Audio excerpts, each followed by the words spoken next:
Hello everyone and welcome back to HP Meet Education's weekly current affair one liner video. आज का first question है 6 से 10 अक्टूबर 2024 तक भारत की अपनी पहली द्विपक्षीय यात्रा पर आने वाले मालदीव के राष्ट्रपति कौन हैं। हाल ही में 6 से 10 अक्टूबर को जो है वो मालदीव के राष्ट्रपति भारत में द्विपक्षीय यात्रा के लिए आ रहे हैं। उनका नाम है डॉक्टर मोहम्मद मुइज़ू।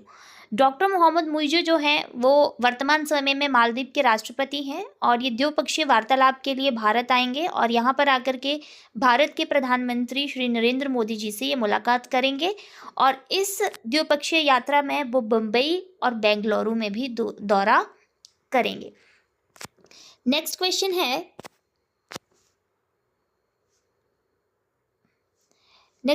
है 2024 में सड़क परिवहन और राजमार्ग मंत्रालय के सचिव के रूप में अतिरिक्त प्रभार किसे दिया गया। 2024 में जो आपका सड़क परिवहन और राजमार्ग मंत्रालय है उसका अतिरिक्त कार्यभार जो है वो अभी सौंपा गया है पंकज अग्रवाल को। पंकज अग्रवाल जो कि विद्युत मंत्रालय के भी सचिव हैं, उनको ये कार्यभार जो है वो सौंपा गया है। नेक्स्ट क्वेश्चन है 3 अक्टूबर 2024 को उत्तराखंड के किस स्थान से तीर्थयात्रियों ने भारतीय क्षेत्र से पहली बार कैलाश पर्वत को देखा। कैलाश पर्वत जो हिंदू धर्म में बहुत इम्पोर्टेंट स्थान है, उसके दर्शन के लिए पहले भारतीय लोगों को चाइना जाना पड़ता था, लेकिन 3 अक्टूबर 2024 को उत्तराखंड की गवर्नमेंट ने एक ऐसी जगह बताई है जहां से आप सीधा कैलाश पर्वत के दर्शन कर सकते हैं। ये जगह का नाम है पुराना लिपुलेख दर्रा। लिपुलेख दर्रा एक तो उत्तराखंड में है और सेकंड जो पुराना लिपुलेख दर्रा है वहाँ से एक ऐसा स्पॉट है जहाँ से आप सीधा कैलाश पर्वत के जो हैं वो दर्शन कर पाएंगे। और ये जो जगह खोजी गई है ये उत्तराखंड पर्यटन विभाग, सीमा सड़क संगठन और ITBP के संयुक्त प्रयासों के द्वारा जो है इस जगह को खोजा गया है। तो ये है पुराना लिपुलेख दर्रा। नेक्स्ट क्वेश्चन है 15-16 अक्टूबर 2024 को इस्लामाबाद में होने वाले SCO के सरकार प्रमुखों की बैठक के लिए पाकिस्तान की ऐतिहासिक यात्रा कौन करने वाला है। वेरी इंपॉर्टेंट, 15 अक्टूबर 2024 को पाकिस्तान के इस्लामाबाद में SCO यानी कि संघाई सहयोग संगठन के मुख्यमंत्रियों की जो बैठक होने वाली है उसमें भारत की तरफ से कौन पाकिस्तान में जाकर के भाग लेगा। तो वो है सुब्रमण्यम जयशंकर। सुब्रमण्यम जयशंकर जी जो हैं वो आने वाले 16 अक्टूबर को पाकिस्तान जाएंगे और संघाई सहयोग संगठन के जो मुख्यमंत्रियों की जो बैठक हो रही है उसमें भाग लेंगे। अब बात करें SCO की यानी कि संघाई सहयोग संगठन की, तो इसकी जो स्थापना है वो 1996 में की गई थी और भारत भी जो है वर्तमान समय में इसका एक सदस्य है और पाकिस्तान भी। नेक्स्ट क्वेश्चन है 6 अक्टूबर को मनाए जाने वाले विश्व सेरेब्रल पॉलिसी दिवस 2024 की थीम यानी कि विषय क्या था। तो सबसे पहली बात तो विश्व सेरेब्रल पॉलिसी जो है वो हर साल 6 अक्टूबर को मनाई जाती है। ये आपके मस्तिष्क के जब प्रॉपर तरीके से आपके माइंड का डेवलपमेंट नहीं हो पाता तो उससे उत्पन्न एक बीमारी होती है, जिसके लिए जो है वो इस साल की थीम है यूनिकली CP। नेक्स्ट क्वेश्चन है फाइनल में जेडंग ओंग को हराकर पंकज अडवाणी ने कौन सा खिताब जीता। तो सबसे पहले तो जो पंकज अडवाणी है ये स्नूकर गेम से रिलेटेड है और इन्होंने 2024 में सिंगापुर ओपन स्नूकर खिताब को जीता है जिसमें इन्होंने जेडन ओंग को हराया है। नेक्स्ट क्वेश्चन है 2024 में ISSF जूनियर विश्व चैंपियनशिप में दिव्यांशी ने अपना दूसरा व्यक्तिगत स्वर्ण पदक किस स्पर्धा में जीता था। तो सबसे पहली बात तो ISSF का मतलब है इंटरनेशनल शूटिंग स्पोर्ट्स फेडरेशन। इसके द्वारा जो जूनियर विश्व चैंपियनशिप करवाई गई है, मतलब जो शूटिंग से रिलेटेड जूनियर विश्व चैंपियनशिप करवाई गई है उसमें दिव्यांशी ने जो दूसरा व्यक्तिगत स्वर्ण पदक जीता है वो कौन सी प्रतिस्पर्धा में था। तो इसमें महिलाओं की 25 मीटर स्टैंडर्ड पिस्टल में जो है ये उन्होंने स्वर्ण पदक जीता है। आपको यहाँ से सबसे इंपॉर्टेंट चीज़ ये है कि आपने दिव्यांशी नाम याद रखना है जो किससे रिलेटेड है, शूटिंग से रिलेटेड है। नेक्स्ट क्वेश्चन है 2023 के लिए किशोर कुमार सम्मान राजकुमार हिरानी को किस सरकार ने दिया? तो सबसे पहले तो राजकुमार हिरानी जो हैं वो हमारी इंडियन फिल्म इंडस्ट्री के बहुत जाने माने डायरेक्टर हैं, जिन्होंने जैसे थ्री इडियट हो गई जैसी मूवीज़ जो हैं वो डायरेक्ट की हैं। उनको जो है वो 2023 में किशोर कुमार सम्मान दिया गया है मध्य प्रदेश की सरकार के द्वारा। नेक्स्ट क्वेश्चन है 2024 के बीजांग ओपन में किसने जीत हासिल की, जिसने 11 साल के अंतराल के बाद अपना दूसरा PGTI खिताब जो है वो हासिल किया है? तो वो है अंगद चीमा, जिन्होंने जो है 11 साल के बाद अपना PGTI खिताब हासिल किया है बीजांग ओपन प्रतियोगिता में। क्वेश्चन है विश्व पशु दिवस 2024 हर साल 4 अक्टूबर को मनाया जाता है, ये पहली बार कब मनाया गया था? तो विश्व पशु दिवस हर साल जो है वो 4 अक्टूबर को मनाया जाता है और पहली बार इसे मनाया गया था 1925 को। इसकी शुरुआत क्यों की गई थी? इसकी शुरुआत की गई थी जानवरों के महत्व को बताने के लिए, जानवरों के कल्याण के लिए, और ऐसे जानवर जो विलुप्त हो रहे हैं उन जानवरों के संरक्षण के लिए जो है हर साल विश्व पशु दिवस जो है वो मनाया जाता है। नेक्स्ट क्वेश्चन है वरिष्ठ मलयालम अभिनेता मोहन राज का हाल ही में 70 वर्ष की आयु में निधन हो गया। उन्हें डैश के नाम से जाना जाता था, तो किरदम जोस के नाम से जाना जाता था अभिनेता मोहन राज को, जो कि एक मलयालम अभिनेता है। नेक्स्ट क्वेश्चन है प्रजापिता ब्रह्म कुमारी ईश्वरीय विश्वविद्यालय द्वारा आयोजित स्वच्छ और स्वस्थ समाज के लिए आध्यात्मिकता विषयक वैश्विक शिखर सम्मेलन को किसने संबोधित किया? तो जो ब्रह्म कुमारी ईश्वरीय यूनिवर्सिटी है उसमें एक तरह का शिखर सम्मेलन आयोजित किया गया, जिसमें स्वच्छता और स्वास्थ्य समाज के लिए हमारी आध्यात्मिकता के, हमारी मेडिटेशन के, हमारी स्पिरिचुअल पावर के क्या क्या मायने रहते हैं उसके लिए ये सारा का सारा शिखर सम्मेलन आयोजित किया गया था।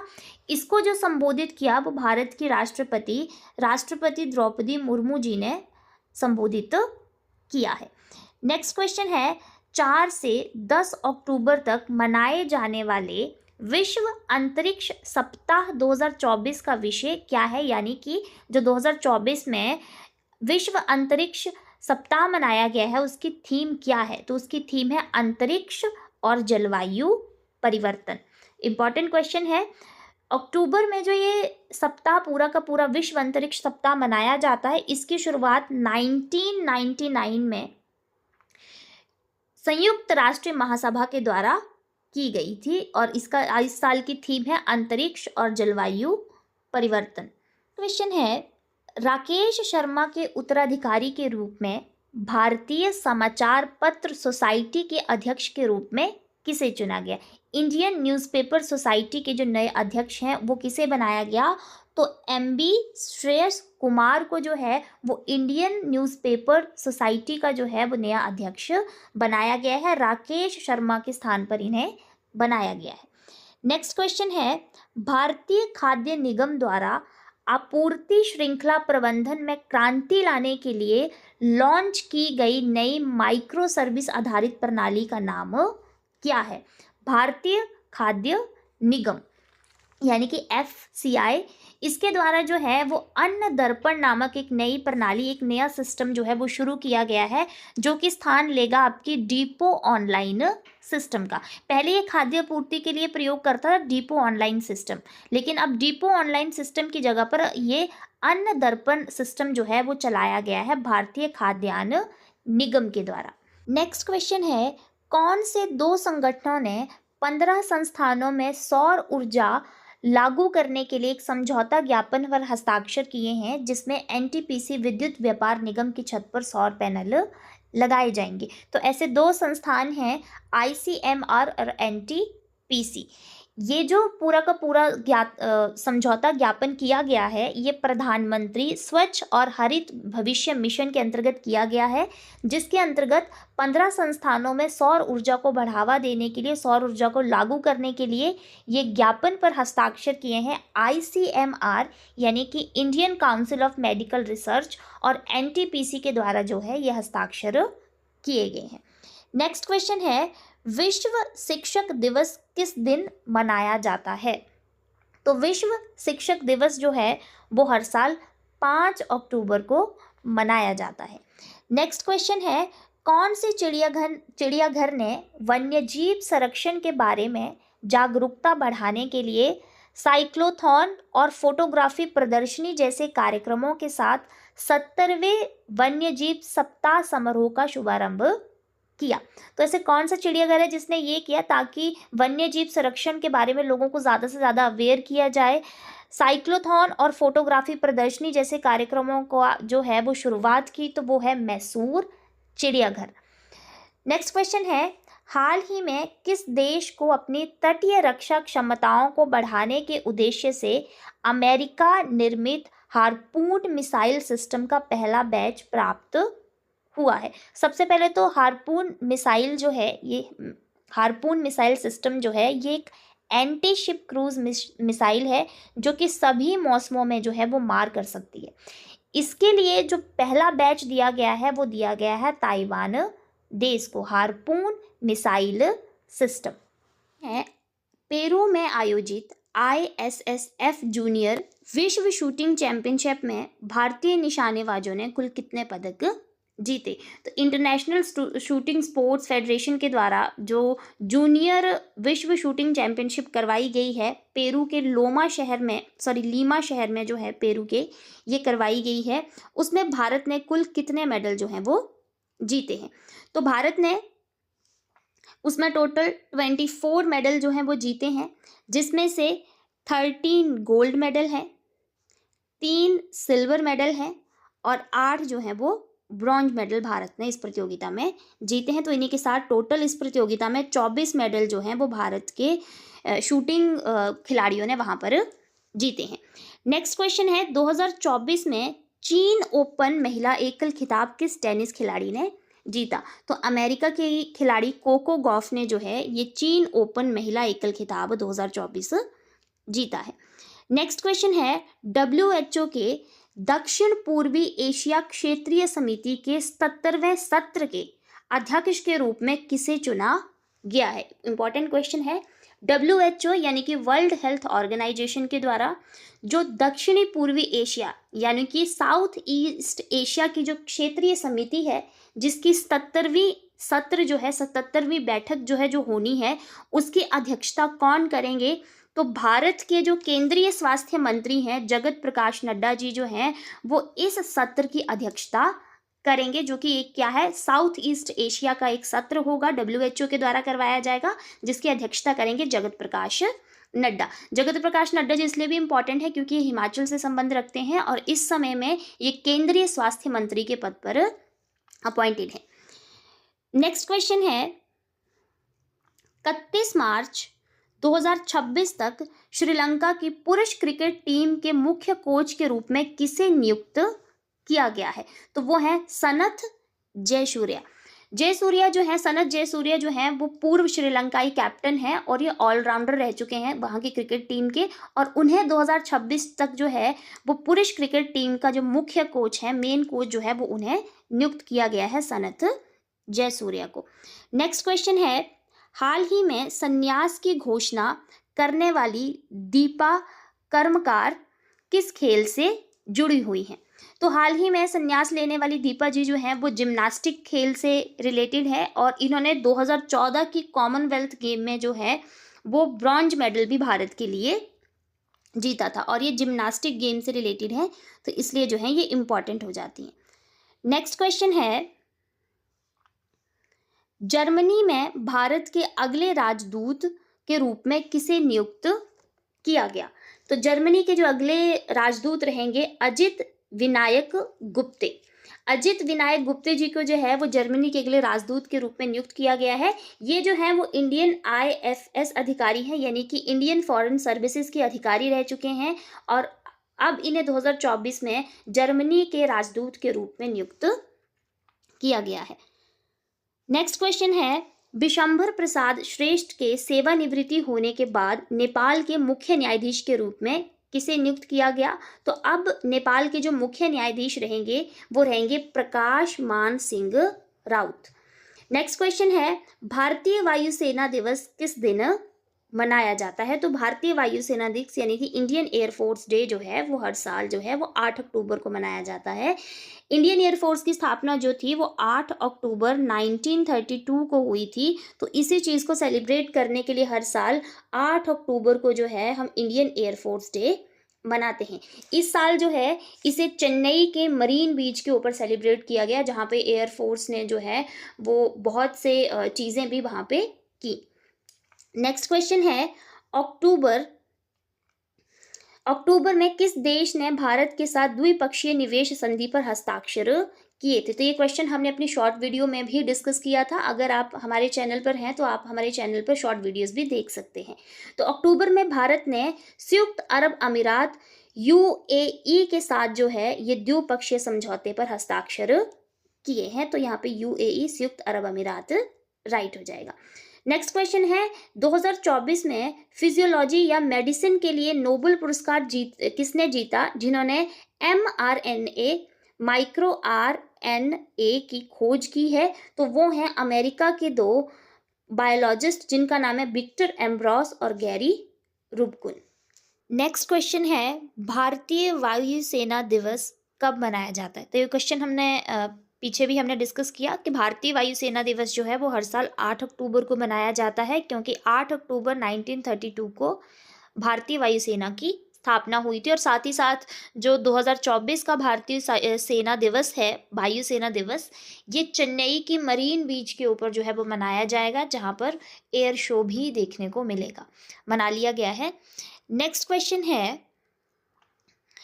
2 अक्टूबर 2024 को 21वां भारत आसियान शिखर सम्मेलन और 19वां पूर्वी एशिया शिखर सम्मेलन किस देश में आयोजित किया जाएगा? यहाँ पे 2 हैं। सबसे पहले तो बोला गया है कि आसियान और भारत शिखर सम्मेलन, और सेकंड बोला गया है कि 19वीं पूर्वी एशिया शिखर सम्मेलन, यानी कि आपका ईस्ट एशिया का जो शिखर सम्मेलन होगा और साथ में भारत और आसियान का जो शिखर सम्मेलन होगा 2024 का, वो कहाँ पे किया जाएगा आयोजित? तो वो किया जाएगा लाओस में।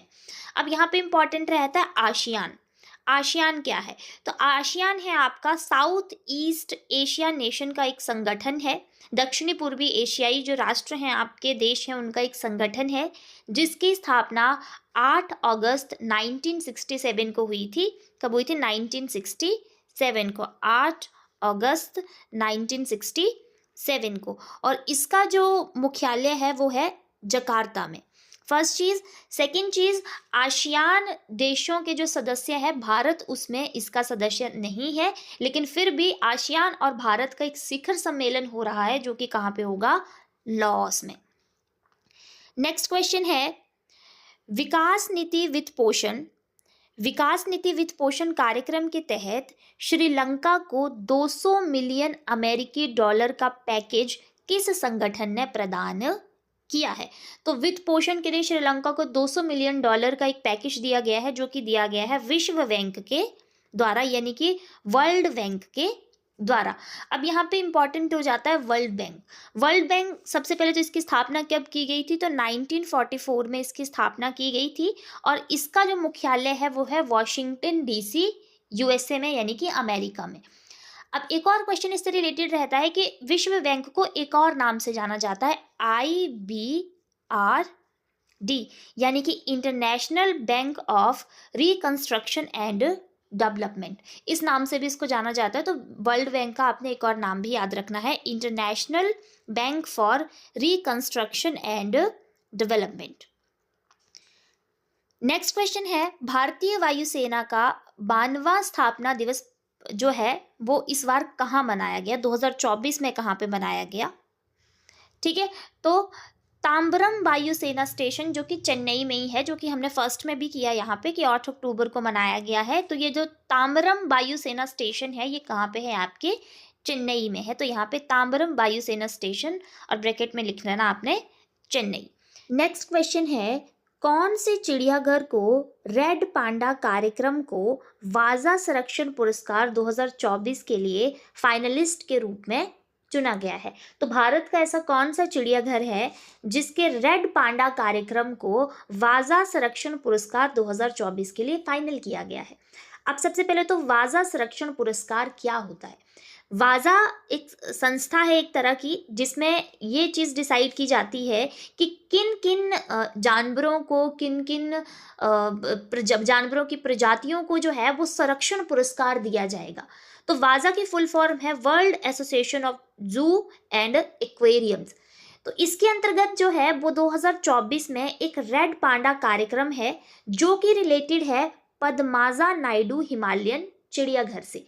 अब ये पद्माजा नायडू हिमालयन चिड़ियाघर जो है ये है आपके दार्जिलिंग वेस्ट बंगाल ने। इसने एक रेड पांडा कार्यक्रम चलाया है कि रेड पांडा कार्यक्रम को जो है वो संरक्षण पुरस्कार जो है वो दिया जाए, ताकि इसकी जो प्रजाति है उसको संरक्षण कैटेगरी में जो है वो डाला जाए। तो अभी ये पुरस्कार दिया नहीं गया है, ये भी नवंबर में डिसाइड किया जाएगा। लेकिन भारत से इस रेड पांडा कार्यक्रम को फाइनल किया गया है वाजा संरक्षण पुरस्कार, यानी कि वर्ल्ड एसोसिएशन ऑफ जू एंड एक्वेरियम अवार्ड 2024 के लिए। इसका रिजल्ट जो है अभी नवंबर में आएगा। नेक्स्ट क्वेश्चन है 70वें राष्ट्रीय फिल्म पुरस्कार 2022 में दादा साहब फाल्के पुरस्कार से किसे सम्मानित किया गया? तो ये जो 70वां राष्ट्रीय फिल्म पुरस्कार 2022 हुआ है, 2024 का नहीं है, 2022 का है, 2022 का। इसके लिए जो है वो दादा साहेब फाल्के पुरस्कार दिया गया है मिथुन चक्रवर्ती जी को। नेक्स्ट क्वेश्चन है विश्व कपास दिवस कब मनाया जाता है? विश्व कपास दिवस कब मनाया जाता है? तो हर साल 7 अक्टूबर को जो है ये विश्व कपास दिवस मनाया जाता है। इसमें कपास के लाभों, उत्पादनों, किस तरह से कपास के व्यापार को बढ़ाया जा सकता है, किस तरह से कपास की खेती को और अच्छा किया जा सकता है, किस तरह से परिवर्तन किया जा सकता है, किस तरह से कपास से और ज़्यादा फ़ायदा जो है वो किया जा सकता है। तो ये सारी चीज़ों पे जो है वो बात की जाती है। अब ये विश्व कपास दिवस है तो इसमें से ये भी चीज़ निकल के आ रही है कि भारत के अलावा और भी बहुत से ऐसे देश हैं जहाँ पर कपास की खेती होती है, तो इसलिए ये इंपॉर्टेंट रहता है विश्व कपास दिवस। उसके बाद नेक्स्ट क्वेश्चन है स्वास्थ्य कार्यबल शिक्षा क्षमता, आपूर्ति और मांग का आंकलन करने के लिए अफ्रीका की सहायता के लिए कौन सा संगठन स्वास्थ्य श्रम बाजार विश्लेषण सहायता उपकरण लॉन्च किया है? अब यहाँ पे क्वेश्चन को समझना, यहाँ पे बोला गया है कि स्वास्थ्य कार्यबल और शिक्षा क्षमता, यानी कि स्वास्थ्य कार्यबल की शिक्षा क्षमता, आपूर्ति और मांग का आंकलन करने के लिए अफ्रीका की स्वास्थ्य शिक्षा क्षमता, आपूर्ति और मांग का आंकलन करने के लिए किस संगठन ने एक स्वास्थ्य श्रम बाजार विश्लेषण सहायता उपकरण बनाया है? तो किस संगठन ने ये उपकरण बनाया है अफ्रीका की स्वास्थ्य क्षमता, आपूर्ति और मांग का आंकलन करने के लिए? तो वो बनाया गया है विश्व स्वास्थ्य संगठन ने, यानी कि वर्ल्ड हेल्थ ऑर्गेनाइजेशन ने। इन्होंने एक उपकरण बनाया है, एक टूल बनाया है जिसका नाम है स्वास्थ्य श्रम बाजार विश्लेषण सहायता उपकरण। इस उपकरण के द्वारा अफ्रीका के स्वास्थ्य शिक्षा क्षमता, आपूर्ति और मांग का आंकलन किया जाएगा। अब वर्ल्ड हेल्थ ऑर्गेनाइजेशन है, विश्व स्वास्थ्य संगठन है, तो इसकी जो स्थापना है वो 7 अप्रैल 1948 को की गई थी। और सेकंड चीज़, इसका जो मुख्यालय है वो कहाँ पे है? आपके जिनेवा स्विट्जरलैंड में। तो आपने ये भी इस चीज़ से याद रखना है। नेक्स्ट क्वेश्चन है एशिया प्रशांत क्षेत्र में पहली बार विश्व दूरसंचार मानकीकरण सभा 2024 की मेजबानी कौन सा देश करेगा? तो वो करेगा आपका देश भारत। तो ये भी इंपॉर्टेंट रहता है क्योंकि भारत जो है इसकी मेजबानी करेगा। तो क्या एशिया प्रशांत क्षेत्र में पहली बार विश्व दूरसंचार मानकीकरण सभा की मेजबानी इस साल 2024 में कौन करेगा? भारत देश करेगा। नेक्स्ट क्वेश्चन है दुबई में आयोजित एक्सेसिबिलिटी एक्सपो 2024 में भारत का प्रतिनिधित्व कौन सा भारतीय संगठन कर रहा है? सबसे पहले तो एक्सेसिबिलिटी एक्सपो होता क्या है? एक्सेसिबिलिटी एक्सपो एक ऐसा प्रोग्राम होता है जो कि वर्ल्ड लेवल का, वैश्विक स्तर का एक प्रोग्राम होता है, जिसमें हर कंट्री जो है वो देखती है कि किस तरह से डिसेबिलिटी जिन जिन लोगों में होती है, डिसेबल लोग जो रहते हैं, उनकी डिसेबिलिटीज़ को किस किस एक्सेसरी से ख़त्म किया, जैसे व्हील चेयर बनाना, या और कोई व्यक्ति बोल नहीं सकता, सुन नहीं सकता, तो उसके लिए अलग अलग तरह की एक्सेसरीज बनाना। तो इसीलिए इस साल 2024 में एक्सेस एबिलिटी एक्सपो 2024 का जो प्रोग्राम हो रहा है वो दुबई में आयोजित हो रहा है, और उसमें भारत की एक संस्था है जिसका नाम है एलिम्को, वो इसका प्रतिनिधित्व जो है वो वहाँ पर भारत का प्रतिनिधित्व दुबई में करेगी। अब ये एलिम्को है क्या? एलिम्को का मतलब है artificial limbs manufacturing corporation of India, यानी कि भारतीय कृत्रिम अंग निर्माण निगम।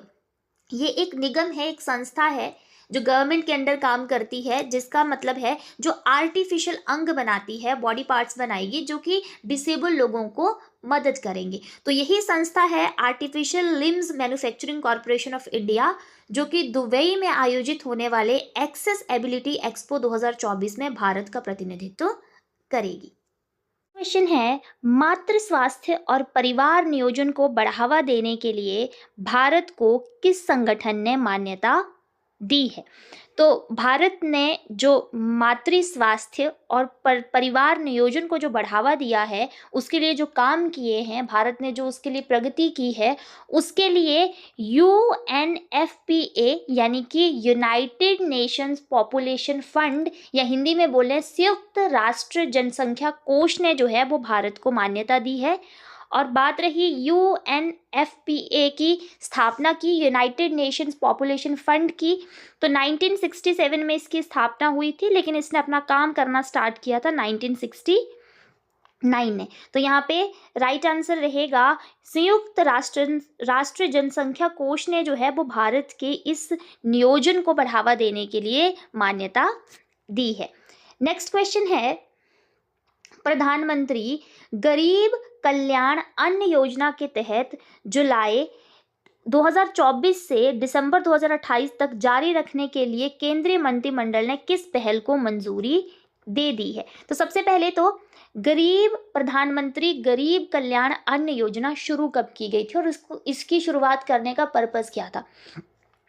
तो जब कोविड-19 आया, तो भारत में ऐसे लोग जो गरीबी रेखा से नीचे हैं या गरीब श्रेणी में आते हैं, उन लोगों को अन्न देने के लिए, उनको कुछ फ्री राशन देने के लिए ये योजना जो है वो 2020 में शुरू की गई थी, प्रधानमंत्री गरीब कल्याण अन्न योजना, जिसे अब 2024 में बढ़ा दिया गया है दिसंबर 2028 तक। तो इसके अंतर्गत जो पहल की गई, इस योजना को 2028 तक बढ़ाने के लिए जो पहल की गई वो है पोषण चावल की आपूर्ति की पहल, यानी कि अब वो जो राशन दिया जाता था, अब उसे दिसंबर 2028 तक दिया जाएगा।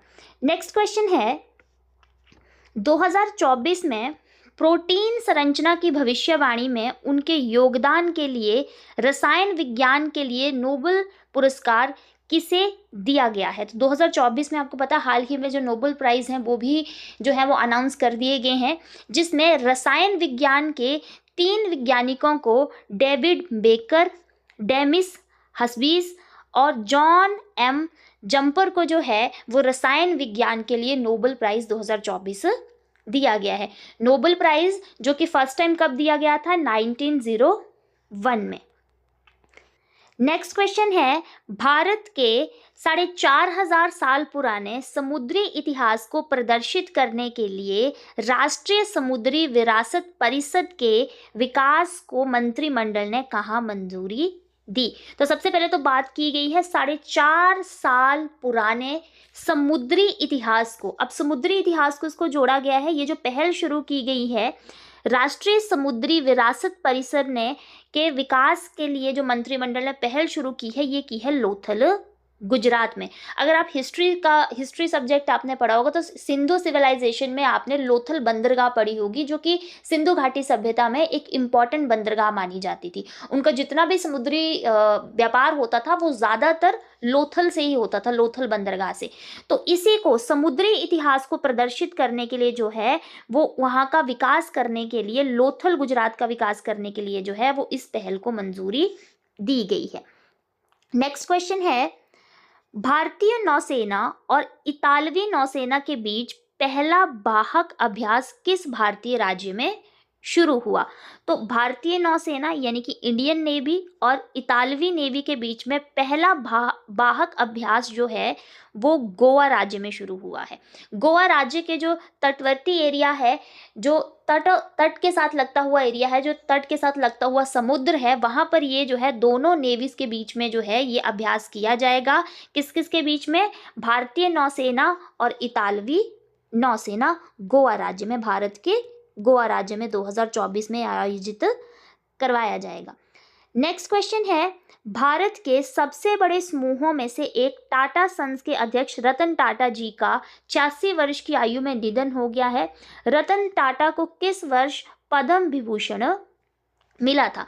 तो रतन टाटा जी का हाल ही में जो निधन हुआ है, उनको कब जो है वो पद्म विभूषण दिया? तो 2008 में इन्हें पद्म विभूषण दिया गया था। इससे पहले इन्हें 2000 ईस्वी में जो है वो पद्म भूषण से भी नवाजा गया था। ये भी आपने याद रखना है क्योंकि ये इम्पॉर्टेंट है।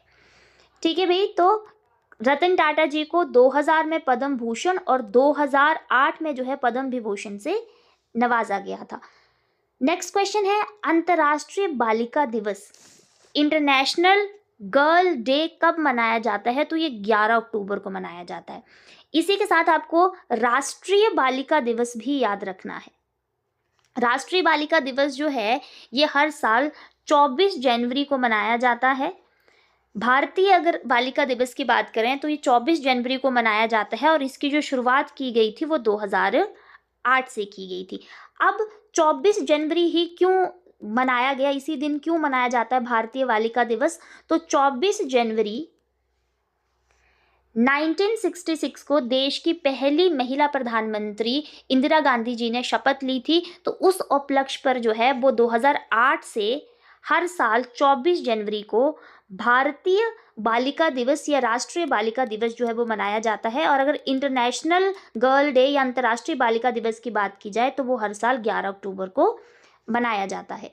नेक्स्ट क्वेश्चन है, 2024 के एशियाई टेबल टेनिस चैंपियनशिप में कांस्य पदक जीतने के लिए भारत ने किस टीम को हराया है? तो दक्षिणी कोरिया को टीम को हरा करके भारत की जो टेबल टेनिस की टीम है उसने एशियाई टेबल टेनिस चैंपियनशिप में कांस्य पदक यानी कि ब्रॉन्ज मेडल जीत लिया है, जिसमें उन्होंने दक्षिणी कोरिया की टीम को हराया है। नेक्स्ट आता है 38 नंबर के राष्ट्रीय खेलों का आयोजन जो है वो किस राज्य में होगा?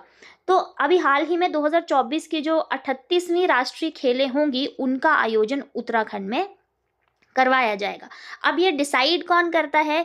तो ये डिसाइड करता है भारतीय ओलंपिक संघ कि किस साल की राष्ट्रीय खेलें जो है वो कहाँ पे करवाई जानी है। तो जो आपका भारतीय ओलंपिक संघ है, जिसके इस टाइम पर अध्यक्ष हैं पीटी उषा जी, उन्होंने ये डिसाइड किया है कि 2024 के जो राष्ट्रीय खेल होंगे वो भारत के उत्तराखंड में आयोजित करवाए जाएंगे।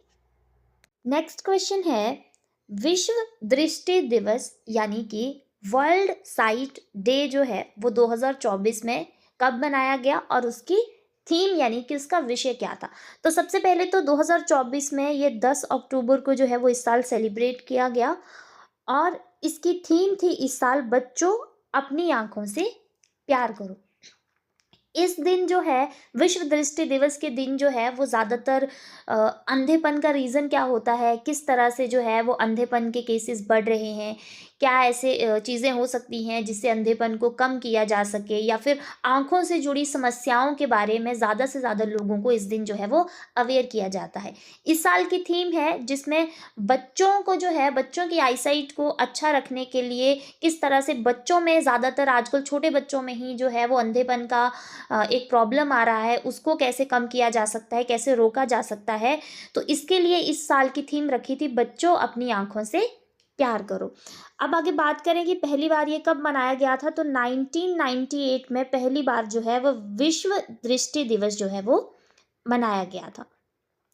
नेक्स्ट क्वेश्चन है, वर्ष 2024 के लिए दूसरी सेना कमांडरों की कॉन्फ्रेंस का पहला चरण कहाँ आयोजित किया गया। ये अलग अलग स्टेजेस में होती है, अलग अलग चरणों में होती है। तो दूसरी सेना कमांडर कॉन्फ्रेंस, मतलब इससे पहले की पहली हो चुकी है 2024 में, पहली सेना कमांडर कॉन्फ्रेंस की अगर बात करें तो वो हो चुकी है आपके लखनऊ में, और दूसरी की बात करें तो वो होगी आपके गैंगटॉक सिक्किम में। तो ये इंपॉर्टेंट है, दोनों ही आपने याद रखनी है। पहली कहाँ पे हुई, पहली लखनऊ में हुई यूपी में, और दूसरी कहाँ होगी, गैंगटॉक सिक्किम में। अब इसमें होता क्या है, सेना कमांडरों की कॉन्फ्रेंस, इसमें क्या होता है, जितने भी भारतीय सेना के जो वरिष्ठ अधिकारी होते हैं उनकी ये बैठक होती है, जिसमें वरिष्ठ भारतीय सेना के वरिष्ठ नेता रहेंगे, वरिष्ठ अधिकारी रहेंगे। वो बात करेंगे देश की सुरक्षा की, कि आने वाले टाइम में क्या क्या ऐसी चुनौतियां हैं जिनको दूर करना है, जिससे भारत को सिक्योर किया जाए, भारत की सिक्योरिटी को और ज़्यादा बढ़ाया जाए। तो उसके लिए जो है सेना के कमांडरों की कॉन्फ्रेंस होती है, जो पहली 2024 में लखनऊ में हो चुकी है और दूसरी है गैंगटॉक सिक्किम में। नेक्स्ट क्वेश्चन है, इस साल 2024 विश्व मानसिक स्वास्थ्य दिवस कब मनाया गया? वर्ल्ड मेंटल हेल्थ डे जो है वो इस साल पहले तो कब सेलिब्रेट किया गया? तो ये 10 अक्टूबर को ही सेलिब्रेट किया गया। और इस बार की जो इसकी थीम थी वो थी कार्यस्थल पर मानसिक स्वास्थ्य, यानी कि किस तरह से आपका जो मेंटल हेल्थ है वो जुड़ा हुआ है आपके वर्क प्लेस से, जहाँ पे आप कार्य करते हैं। तो ये इसकी इस बार की थीम थी, विश्व मानसिक स्वास्थ्य दिवस की थीम थी कार्यस्थल पर मानसिक स्वास्थ्य। और ये जो है ये मनाया गया है एक एनजीओ के द्वारा, उस एनजीओ का नाम है WFMH, यानी कि world federation for mental health. ये एक एनजीओ है जिसके द्वारा जो है world federation for mental health, इसके द्वारा जो है वो हर साल विश्व मानसिक स्वास्थ्य दिवस मनाया जाता है, जिसकी इस साल की थीम थी कार्यस्थल पर मानसिक स्वास्थ्य। अगर बात करें पहली बार ये कब सेलिब्रेट किया गया, तो ये किया गया 1992 में जो है वो इसकी शुरुआत की गई थी। नेक्स्ट क्वेश्चन है, डैश बार grand slam champion Rafael Nadal ने पेशेवर टेनिस से संन्यास ले लिया? सबसे पहले तो ग्रैंड स्लैम चैंपियनशिप जो होती है वो किसकी होती है? वो टेनिस से रिलेटेड होती है। और टेनिस के कितनी बार विजेता, टेनिस के ग्रैंड स्लैम चैंपियनशिप के कितनी बार विजेता रहे हैं आपके राफेल नडाल? ये एक वर्ल्ड लेवल के टेनिस खिलाड़ी थे और नंबर 1 के खिलाड़ी थे। ये जो है राफेल नडाल, ये स्पेन के टेनिस खिलाड़ी थे और इन्होंने 22 बार जो है वो ग्रैंड स्लैम चैंपियनशिप जीती थी। हाल ही में इस साल जो है इन्होंने जो है वो टेनिस खेल से संन्यास ले लिया है। तो कितनी बार के विजेता हैं राफेल नडाल? 22 बार के ग्रैंड स्लैम चैंपियनशिप के विजेता हैं, और ये स्पेन के रहने वाले, स्पेन के खिलाड़ी हैं। नेक्स्ट क्वेश्चन है, 5 वर्ष के कार्यकाल के लिए IRFC लिमिटेड के नए अध्यक्ष एवं प्रबंध निर्देशक के रूप में किसे नियुक्त किया गया? 5 वर्ष का इनका कार्यकाल रहेगा। क्या बताया गया? IRFC यानी कि इंडियन रेलवे फाइनेंस कॉरपोरेशन के नए अध्यक्ष और प्रबंध निर्देशक जो हैं वो किसे चुना गया है अभी हाल में? मनोज कुमार दुबे जी को। मनोज कुमार दुबे जो हैं वो 2024 से लेकर के आने वाले 5 सालों के लिए इंडियन रेलवे फाइनेंस कॉरपोरेशन के हेड रहेंगे, या फिर अध्यक्ष और प्रबंध निर्देशक रहेंगे। नेक्स्ट क्वेश्चन है, ऐतिहासिक आघातों से संबोधित करने वाले और मानव जीवन की नाजुकता को उजागर करने वाले गहन काव्यात्मक गद्य के लिए साहित्य में 2024 का नोबेल पुरस्कार किसे दिया गया? तो जैसे कि नोबेल पुरस्कार हमने लास्ट टाइम भी डिस्कस किए थे कि नोबेल पुरस्कार 2024 के जो हैं वो सारे के सारे अनाउंस हो चुके हैं। लिटरेचर में दिया जाएगा, पीस में दिया जाएगा, आपके और भी मेडिसिन के लिए दिया गया अभी हाल ही में। तो अगर बात करें कि यहाँ पर लिटरेचर के लिए किसे जो है वो 2024 में नोबेल प्राइज़ दिया गया है, तो वो है हान कांग। हान कांग जो है वो एक लेखिका हैं जो कि दक्षिणी कोरिया की लेखिका हैं, साउथ कोरिया की रहने वाली हैं।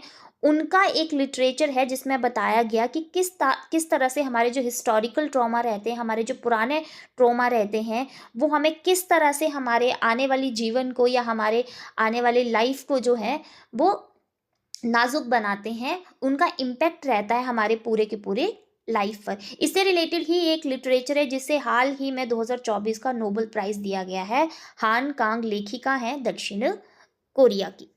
नेक्स्ट क्वेश्चन है, विश्व स्वास्थ्य संगठन ने भारत द्वारा सार्वजनिक स्वास्थ्य समस्या के रूप में समाप्त की गई किस बीमारी को प्रमाणित किया है? सबसे पहले तो ये विश्व स्वास्थ्य संगठन ने किया है, वर्ल्ड हेल्थ ऑर्गेनाइजेशन ने किया है, जिसकी स्थापना हमने पहले भी पढ़ी 1948 में की गई थी और जिनेवा जो था वो इसका हेडक्वार्टर था।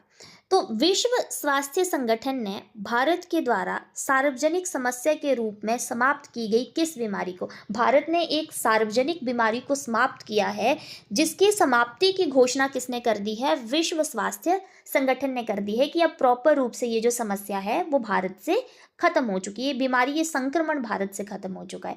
तो उस बीमारी का नाम है ट्रैकोमा। अब ये ट्रैकोमा क्या है? ट्रैकोमा एक तरह से गंदगी से उत्पन्न होने वाली बीमारी है, जहाँ पर सफाई कम रहेगी, अस्वच्छता रहेगी, गंदगी रहेगी। उन देशों में ये ज़्यादा बीमारी फैलती थी। इससे और भी बहुत सी बीमारियाँ फैलती थी, लेकिन ज़्यादातर जिससे बीमारी होती थी वो होती थी अंधेपन की। तो भारत ने हाल ही में इस बीमारी को पूरी तरह से ख़त्म कर दिया है, जिसका किसने फाइनल किया है, किसने प्रॉपर बताया है? विश्व स्वास्थ्य संगठन ने इस चीज़ को प्रमाणित कर दिया है कि भारत से ये बीमारी जो है वो ख़त्म हो चुकी है। बीमारी का नाम है ट्रैकोमा। नेक्स्ट क्वेश्चन है, बिहार का दूसरा बाघ अभ्यारण्य कहाँ स्थापित किया गया? तो कहाँ किया गया? कैमूर में। अब कैमूर में किया गया, इसका नाम है कैमूर वन्यजीव अभ्यारण्य या फिर कैमूर बाघ अभ्यारण्य। अब ये क्वेश्चन इसलिए इंपॉर्टेंट है, आपसे क्वेश्चन आ जाएगा कि कैमूर वन्यजीव अभ्यारण्य भारत के किस राज्य में स्थित है? तो बिहार में है।